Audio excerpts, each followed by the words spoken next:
Halo para peserta pelatihan Gapura Sabta Pesona.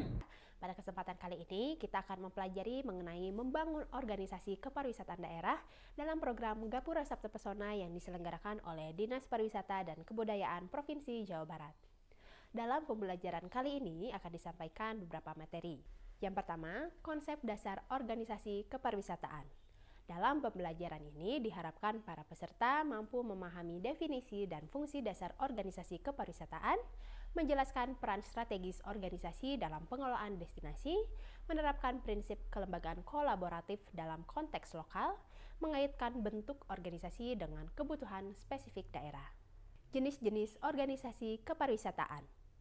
Dalam pembelajaran ini diharapkan para peserta mampu mengenal berbagai jenis organisasi kepariwisataan yang berperan di tingkat pusat, daerah, dan komunitas, antara lain Dinas Pariwisata sebagai fasilitator dan regulator, kelompok sadar wisata atau Pokdarwis, Forum Komunikasi Desa Wisata atau Forkomdeswis, Koperasi Wisata, Asosiasi Pelaku Pariwisata, dan Badan Promosi Pariwisata Daerah.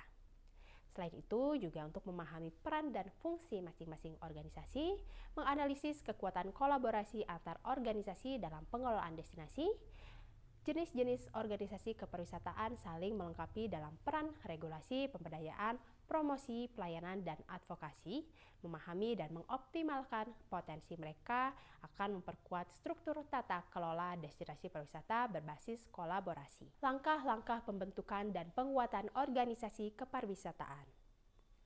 Tujuan dari pembelajaran ini adalah peserta mampu menyusun strategi pembentukan organisasi kepariwisataan berbasis kebutuhan lokal, membangun struktur organisasi yang inklusif dan fungsional, memperkuat kapasitas organisasi secara berkelanjutan melalui sinergi antar stakeholders.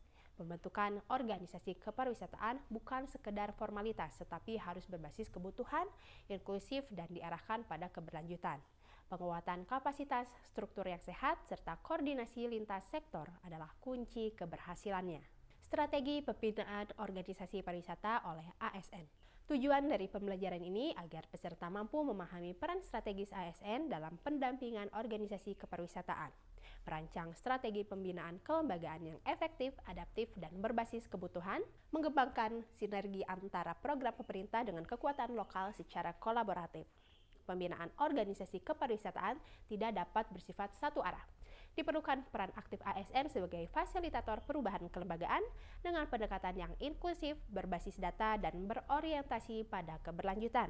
Studi kasus praktik baik organisasi kepariwisataan. Tujuan dari pembelajaran ini agar peserta memahami bentuk nyata dan keberhasilan pengelolaan organisasi kepariwisataan di berbagai daerah sebagai inspirasi dengan menelaah struktur organisasi dan perannya, strategi kolaborasi antar pemangku kepentingan, dampak kelembagaan terhadap pembangunan destinasi. Pada pembelajaran ini, Pokdarwis Pentingsari, BPPD Banyuwangi, dan FKDW Garut menjadi contoh keberhasilan organisasi kepariwisataan di Indonesia. Demikian materi pembelajaran yang kami sampaikan, semoga bermanfaat. Terima kasih, sampai jumpa.